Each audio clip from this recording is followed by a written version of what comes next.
Espace TV, le 22h.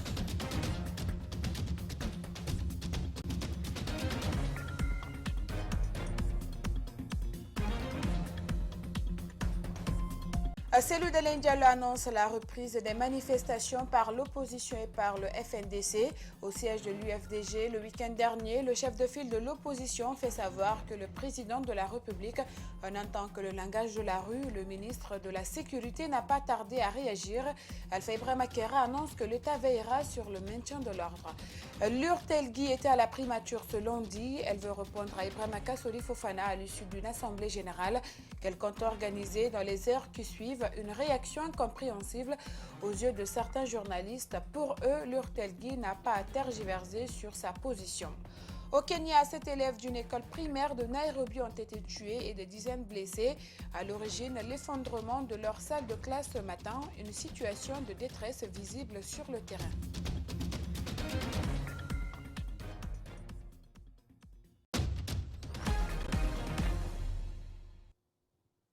Mesdames et messieurs, bonsoir et bienvenue dans ce journal. Cellou Dalein Diallo ne veut plus discuter avec le régime en place.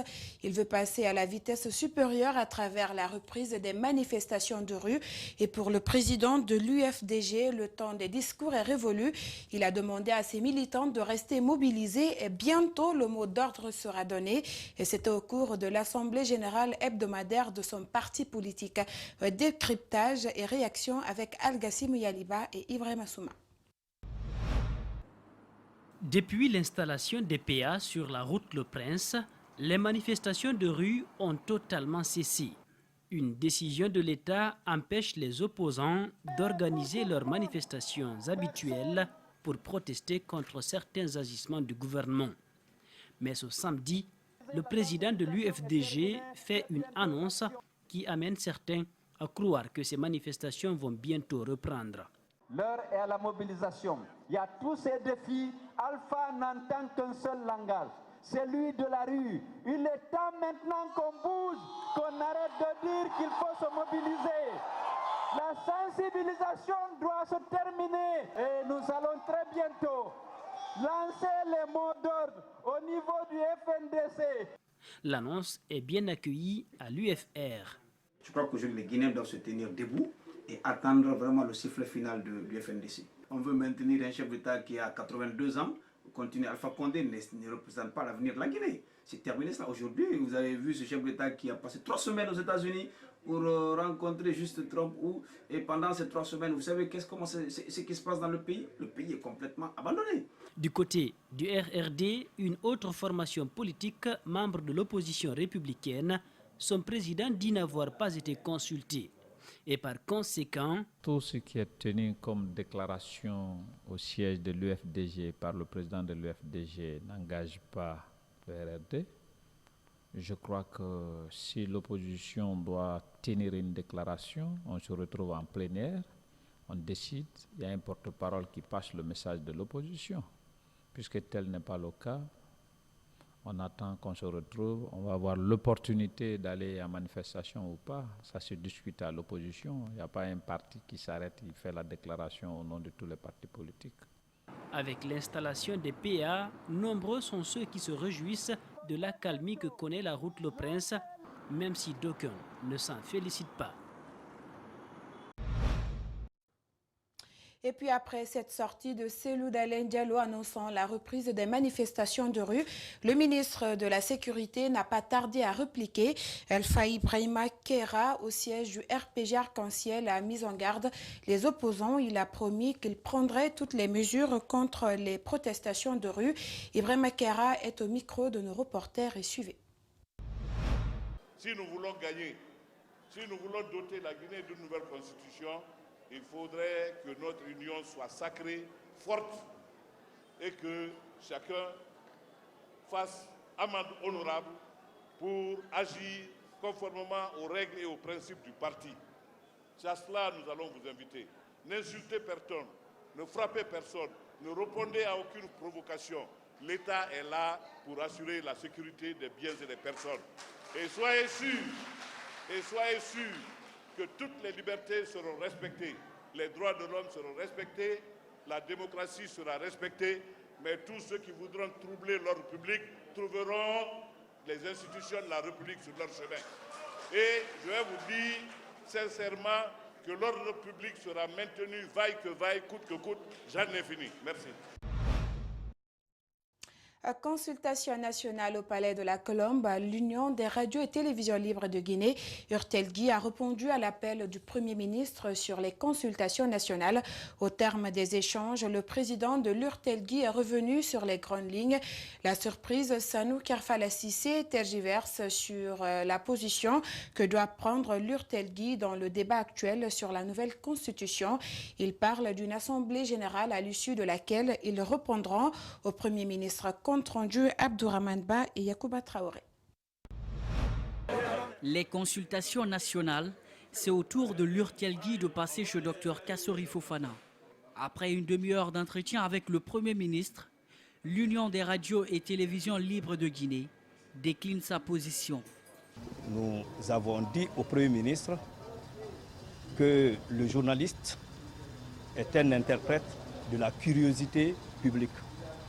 Donc nous avons dit que nous avons bel et bien écouté, parce qu'on était dans la salle pas pour de simples figurants. Donc nous sortions au niveau des membres de l'Urtelgui, nous allons leur faire savoir notre position. Une position ambiguë qu'ils expliquent par la non-précision des points de discussion sur la lettre qu'ils ont reçue de la primature. Non, la lettre dit recueillir vos avis et suggestions. Rien d'autre n'était mentionné dans la correspondance. Même si la présidente de la HAC a été claire sur la neutralité de la presse sur ces points, l'Urtelgui prévoit une assemblée générale à l'issue de laquelle elle fera part au Premier ministre de sa position. Nous sommes en association, nous l'avons bel et bien écouté et que nous retournons à notre base, organiser une assemblée générale de l'Union des radiodiffusions et télévisions libres de Guinée et recueillir l'avis de tout le monde et répondre par écrit. Des journalistes de la presse nationale n'ont pas tardé à réagir. Ceux que notre rédaction a pu joindre se disent surpris des propos du président de l'Urtelgui. Pour Azokaba de la radio Lynx et Tamba Zakari Minimono de la radio Espace, il n'y a pas à tergiverser sur la question. Jacques Lewaleno, les agents au téléphone, y suivaient. Notre rôle en tant que journaliste, c'est d'être les médiateurs, c'est-à-dire on vient, on observe, on fait une couverture médiatique de l'événement et on se fait au milieu, on donne les avis des uns et des autres à travers nos médias, c'est-à-dire ceux qui disent qu'ils sont pour, nous relayons les informations, ceux qui disent qu'ils sont contre, nous le faisons autant. Maintenant, si c'est nous-mêmes qui participons à l'actualité, qui faisons l'actualité, je ne sais pas comment on pourrait traiter cette information. J'espère qu'au cours de l'Assemblée qui va se tenir, que les radios, les membres en tout cas, utiliseront un langage professionnel pour dire au Premier ministre que dans les conditions normales, si on doit inviter les médias, c'est pour qu'ils viennent assurer la couverture médiatique. Ce n'est pas pour venir donner les positions par rapport à ce qui est bon ou ce qui n'est pas bon pour concerne les législatives ou ce qui concerne le projet de nouvelle constitution. Le sujet est défini d'avance. Le Premier ministre était très clair dans ce cas. Je peux entendre chacun sur sa position par rapport à la nouvelle constitution. Voici le sujet. Le président de l'Urtelgui n'a pas à me dire qu'il reviendrait consulter la base comme un syndicaliste et comme il s'agissait d'un sujet qui n'avait pas d'avance été calé, d'avance été donné. Donc je pense que là-dessus, ça ne se justifie pas d'avoir à recourir à une quelconque base à d'autres journalistes. Deuxième observation, c'est vrai, il est demandé aux journalistes une certaine impartialité, une certaine objectivité, de travailler sans parti, sans position. Mais sur des questions qui touchent clairement à la loi et qui sont clairement définies par elle, je pense que le débat ne se pose pas. Il s'agit d'un mandat présidentiel renouvelable une seule fois. Après quoi, un autre diable. C'est de cela qu'il s'agit. Mieux, aucune disposition constitutionnelle ne permet justement d'aller à une nouvelle constitution comme cela.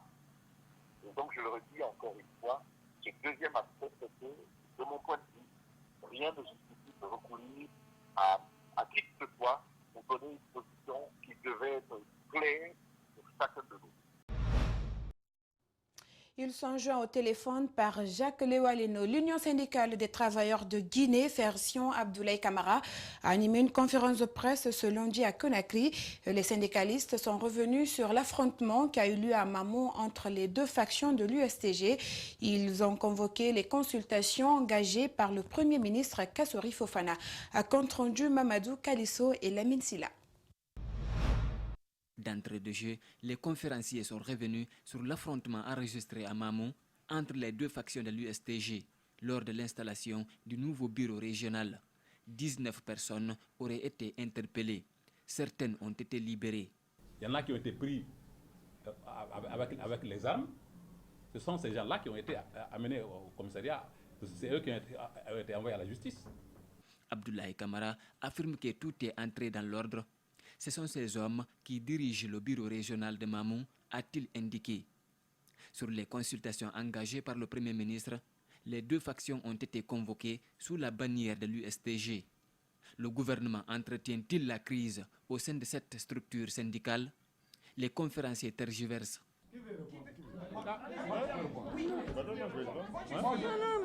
Tu m'as dit d'attendre. Attendez. Finalement, Marie-Yvonne Koumbassa et Mohamed Lamine Camara prennent leurs responsabilités. Ils mettent le doigt dans la plaie et dénoncent le double jeu du pouvoir. Je pense que cette question-là, on doit la poser à l'État, au gouvernement qui est en train de diviser le mouvement syndical, la classe ouvrière. C'est le gouvernement. Parce qu'on ne peut pas adresser le même courrier aux deux factions. On ne peut pas avoir deux structures du même nom évoluant dans le même pays. C'est pas possible. Monsieur Kassori Fofana, il est interpellé. C'est que je dis, c'est une vérité.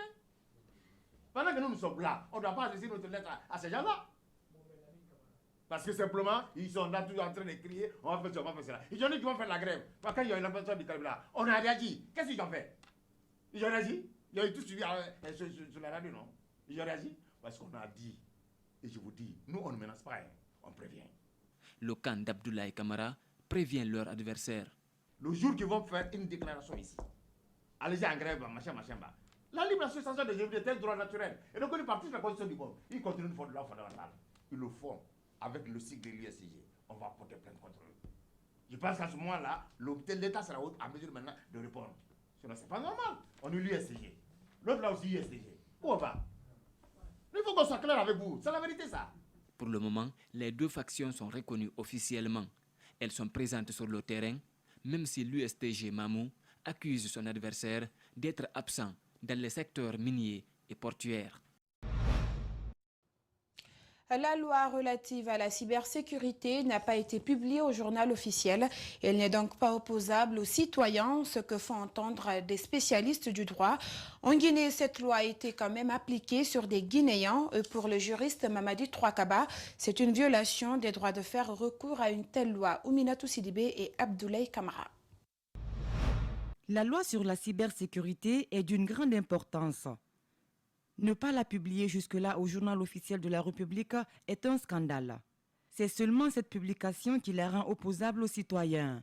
Selon Mamadi Trouakaba, elle consiste à l'insertion du texte de la loi adoptée par les députés et promulguée par le président dans le journal. Tant que la loi n'est pas publiée au journal officiel de la République, elle n'est pas opposable aux citoyens. Vous savez, c'est comme si les citoyens ignorent encore l'existence de la loi et donc elle n'est pas applicable aux citoyens. C'est une formalité qui est tellement importante que c'est un scandale que la loi L037, la loi relative à la cybersécurité en République de Guinée, soit votée depuis le 28 juillet 2016 et que nous sommes en 2019, en septembre 2019, et qu'on parle encore de la publication de cette loi. Cela ne peut relever que d'un scandale et c'est vraiment scandaleux de constater cet état de fait. La loi sur la cybersécurité a certes été adoptée depuis 2016, mais elle reste méconnue jusqu'au moment du scandale autour de l'arrestation des journalistes sur la base de cette loi, chose que Mamadi Trouakaba qualifie de violation de droit. Et c'est à cette occasion que des avocats, par voie d'huissier, ont été au secrétariat général du gouvernement et ont fait le constat que la loi n'a nullement été publiée au journal officiel de la République. C'est vraiment l'occasion qui a permis à nous autres de comprendre qu'on parle d'une loi. Moi-même, j'ai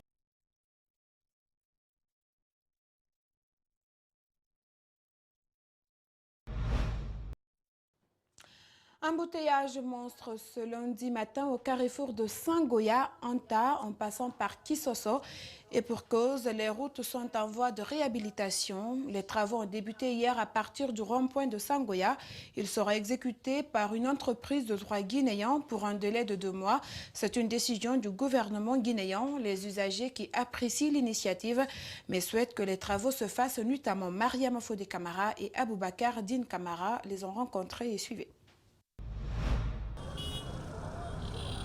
Les usagers du tronçon Sangoya se disent surpris des travaux en cours. Pourtant, les ronds-points dont il s'agit sont de nos jours fortement dégradés. Les trous béants sont formés de part et d'autre et dans lesquels la boue se montre de plus en plus présente. Hier, dans les environs de 11h midi, nous étions là.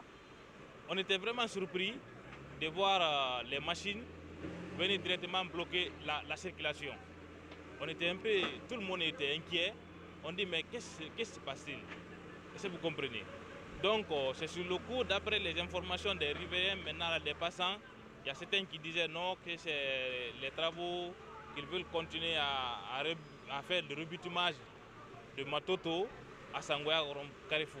3 mois, c'est le délai prévu pour réaliser ces travaux. Tout de même, certains citoyens apprécient l'initiative. J'apprécie le travail qui est en train d'effectuer maintenant par le gouvernement en place. Donc c'est une bonne initiative donc appréciée. Donc c'est une bonne initiative, c'est un travail vraiment encouragé. Donc ça vous donne encore du courage de parler en avant. Le calvaire de ce matin pousse certains usagers à suggérer que la société travaille les nuits pour éviter les bouchons. Le travaux est bon, mais vraiment ça nous fatigue un peu. Parce que pendant la journée, c'est pas bon. Vous voyez même l'embouteillage qui est créé, voilà les gens qui sont là, ils n'arrivent même pas à aller au travail. Si vous pouvez changer les méthodes, c'était bon. Donc, en réalité, moi, je choisis maintenant de travailler maintenant pendant la partie des jours jusqu'à 5h du matin. Donc, à ce temps-là, la circulation est un peu moins dense.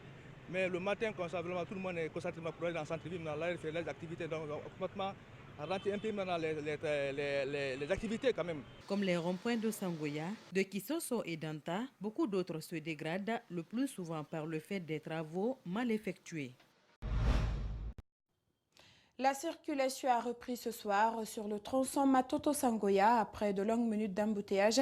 À cause des travaux de réhabilitation, les usagers de ce tronçon ont vécu une matinée d'enfer due aux travaux en cours au carrefour de Sangoya. Ils n'ont pas caché leur colère, mais comme vous le verrez dans ce reportage que nous signent Mamadou Saliouba et Alseni Kamara. Beaucoup ne l'auront pas vécu. Mais ce matin, de Matoto à Sangoya, c'est le pas du caméléon. Pour sortir des embouteillages, les conducteurs auront forcé la situation. Rebrousser chemin, partout et pour toutes les solutions, la galère reste la même. C'est pas normal. Depuis le matin, on est dedans. Or que les gens, là, ils peuvent travailler une petite centimètre, là, ils ne peuvent pas travailler ça correctement, sauf pour fatiguer les gens. Non, vraiment. Si ils ne peuvent pas faire là, nous on peut faire. Nous on peut faire. Si les sociétés sont incapables de le faire, on peut le faire. On ne peut pas faire 6 heures de temps à Conakry. Ici c'est capital, c'est pas en brousse. De la colère, de l'incompréhension, imaginez un quart d'heure sous le soleil, bloqué dans un bus sans climatisation. Certains résument ce calvaire à un seul mot. C'est de la merde. Complètement de la merde. De 58 jusqu'à l'heure en Guinée, on ne devrait pas pleurer pour faire de route. Certains sont choqués, pas seulement à cause de l'embouteillage, mais pour ces travaux peu rassurants pour lesquels la communication est mal passée. Et puis ils ne travaillent pas samedi ni dimanche, ni vendredi, sauf lundi, jeudi. Et c'est normal. On va travailler comment? Et puis nous, on va vivre comment? C'est pas normal ça. Vous n'avez qu'à dire le ministre là-bas qui est responsable de ça, que c'est pas normal. Il n'est pas là-bas pour ça. Il est là-bas pour travailler, pour faciliter les gens. Oh. Bloqués depuis plus de 30 minutes, certains ont coupé le moteur. Question d'économie. Oh, non, on est déjà descendu parce qu'il n'y a pas de route chez nous là. Tellement d'embouteillages, le travail qu'on devrait faire pendant la nuit, on ne fait pas ça pendant la nuit. Et les passagers n'ont pas de temps à perdre. Certains préfèrent faire le reste à pied. C'est pas aller là qu'on doit faire les choses pareilles là. Nous qui sommes là en train de se débrouiller, il faut pas. Regardez l'embouteillage. Ça veut dire quoi comme ça là? On fait les choses à n'importe comment. Ça, c'est pas bon. Ouais, j'étais dans le bus. Et il y avait trop d'embouteillages, donc j'ai dû descendre pour pouvoir marcher parce que ça bougeait pas. Ça ne bouge pas. Et sur la corniche, là où les policiers sont absents, les embouteillages ont provoqué une colère.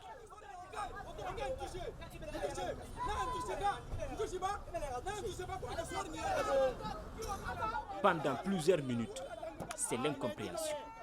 Les conducteurs ne vont pas se prendre le col, mais c'est tout comme.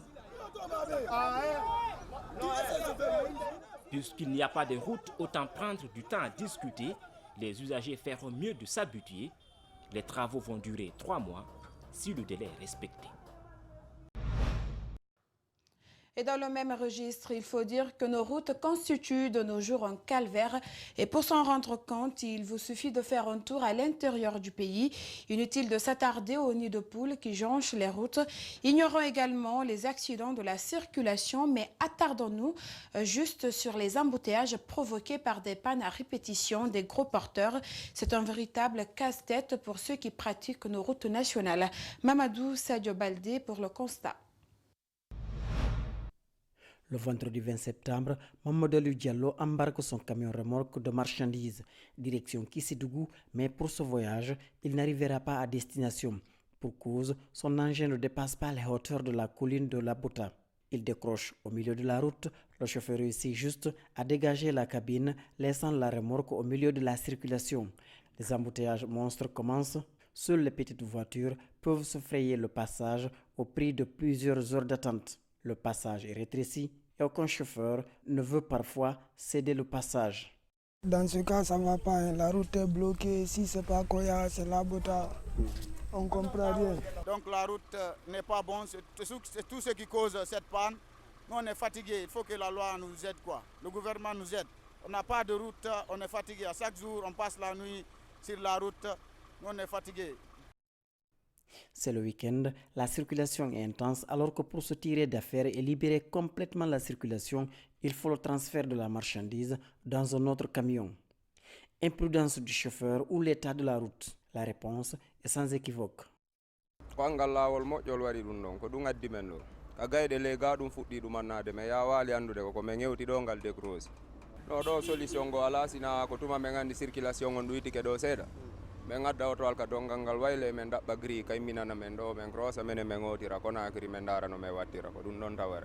Le préjudice est énorme si l'on comptabilise le temps perdu et les embouteillages, dénonce un autre usager.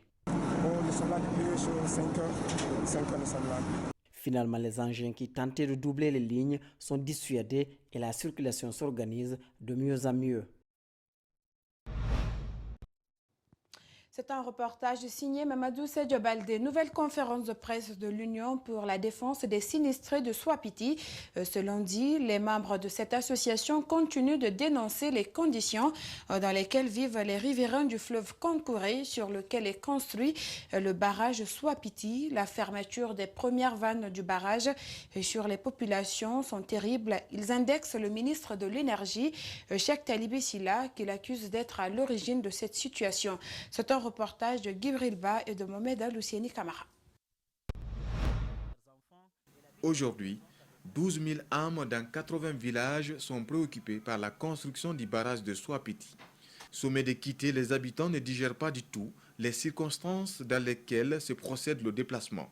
Constitués en association, les personnes concernées n'ont toujours pas eu de réponse sur le mode de recensement fait par les autorités. Si on pouvait déménager, on dit qu'on est prêt. On ne peut pas se taper la poitrine face à l'État. Nous ne sommes pas ce qu'on dit de nous, des réticents, des rebelles. Nous sommes seulement les victimes et les grandes victimes de cette situation. Des cultures, notamment les champs de fonio, de riz, sont quasiment inondés, sans oublier la menace des animaux, autant de maux que vivent les habitants du site abritant le barrage de Swapiti, selon les conférenciers. Ils nous ont demandé ce qui nous retient encore sur ces journalistes. Nous leur avons rappelé, si eux-mêmes, ils savent que nous nous trouvons sur une journaliste. Le ministre a répondu par l'affirmatif.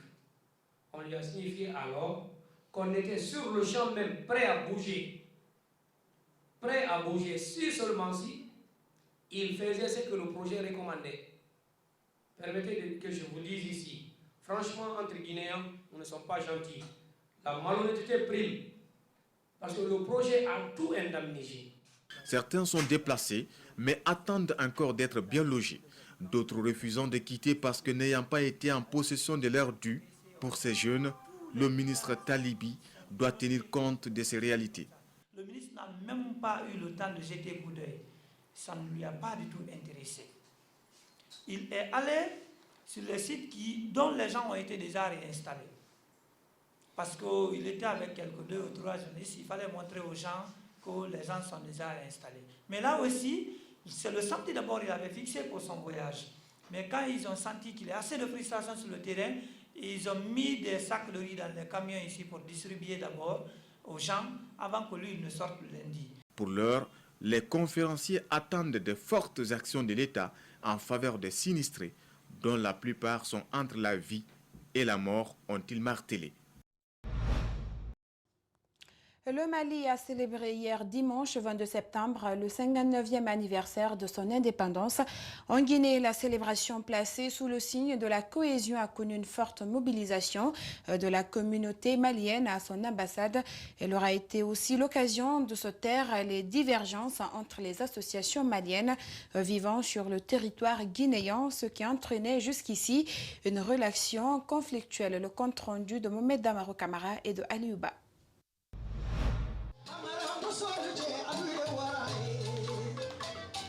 Dimanche 22 septembre, à l'ambassade du Mali en Guinée, de nombreux Maliens se sont mobilisés pour célébrer leur souveraineté retrouvée il y a 59 ans. Ça fait 30 ans que les Maliens ne se sont pas réunis pour faire la fête. Aujourd'hui, c'est fait. Et tous ceux qui doutaient de la division des Maliens ici ont été satisfaits aujourd'hui. Cette commémoration a été placée sous le signe du pardon, de l'unité et la cohésion entre les Maliens de Guinée partagés entre 2 grandes associations. Maintenant, il n'y a plus de divergence. Le Haut Conseil des Maliens de Guinée et Vision Nouvelle décide désormais de parler d'une même voix pour l'intérêt supérieur du Mali. On a le même contexte. La seule différence, l'État injecte des fonds comme fonds d'appui pour les aider à travailler, en fait pour tous les Maliens. Mais nous travaillons dans le sens de l'humanité et dans le sens du social. Donc c'est l'un dans l'autre. Si on se trouve dans un pays, je trouve nécessaire qu'on se donne la main. Il y a eu des divergences, nous sommes assis, nous sommes parlés entre nous Maliens, nous avons estimé que la communauté a besoin de l'unité. Le Mali a besoin de l'unité et nous nous sommes donné la main sous la roulotte de l'ambassadeur et cela est fait aujourd'hui. J'affirme et je réaffirme que la communauté malienne aujourd'hui est une et indivisible. Un vibrant hommage a été rendu au père fondateur du Mali et les actes forts de bienveillance et de réconciliation ont suscité chez cette communauté malienne vivant en Guinée un sentiment d'appartenance et de fierté. L'actualité sur le continent au Kenya, 7 élèves d'une école primaire de Nairobi ont été tués et des dizaines blessés à l'origine l'effondrement de leur salle de classe ce matin. Une situation de détresse visible sur le terrain. Suivez. Des dizaines de personnes ont été blessées et transportées dans les hôpitaux de la ville. Les services de sécurité sont sur les lieux du drame. Les sauveteurs auraient eu du mal à se rendre à l'école en raison de la grande foule qui s'est rassemblée à proximité. Jusqu'à présent, nous pouvons confirmer que nous avons 7 morts et 57 autres individus sont hospitalisés, a déclaré un porte-parole du gouvernement à des journalistes devant l'école de Dagoretti. Les responsables de l'école ont attribué l'effondrement à la construction d'une conduite d'égout à proximité qui, selon eux, a peut-être affaibli les fondations du bâtiment. L'incident s'est produit peu avant 7 heures, heure locale, et des dizaines d'enfants ont été rapidement évacués des lieux. La Croix-Rouge du Kenya a transféré des enfants à l'hôpital national Kenyatta.